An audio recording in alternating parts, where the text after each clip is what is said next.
بسم اللہ الرحمن الرحیم نحمدہ ونصلی علی رسولہ الکریم اما بعد۔ محترم ناظرین کرام، ایک صاحب ہیں فخر الزماں، انہوں نے سوال کیا ہے: السلام علیکم، ظفرین نے میننگ بتائے۔ وعلیکم السلام ورحمۃ اللہ وبرکاتہ۔ دیکھیے، جو لفظ آپ نے پوچھا ہے ظفرین، یہ دراصل عربی زبان کے اندر یہ لفظ بنا ہے ظفر سے۔ ظفرن اس کے معنی آتے ہیں کامیابی کے، ذو کے ساتھ جو لفظ آتا ہے اسی سے نام رکھا جاتا ہے ظفر۔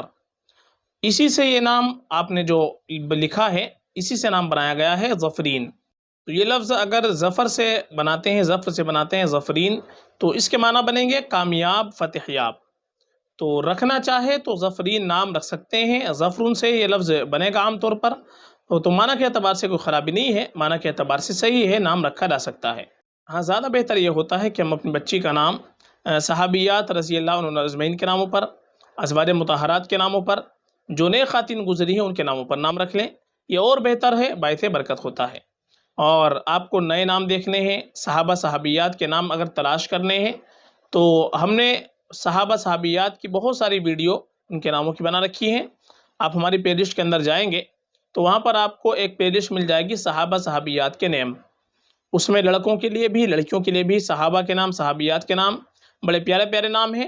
عام طور پر بہت سے لوگ چاہتے ہیں کہ جی ہمارے بچے کا نام، ہماری بچی کا نام بالکل الگ ہونا چاہیے، نیا ہونا چاہیے۔ تو ہم نے اس طریقے کے بھی نام کی ویڈیو بنا رکھی ہے کہ جو نیا نام بھی ہو اور صحابہ صحابیات کا بھی ہو۔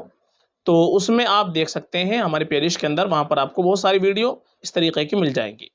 باقی یہ ظفرین نام رکھنا چاہے تو یہ بھی ہم رکھ سکتے ہیں، فقط واللہ اعلم۔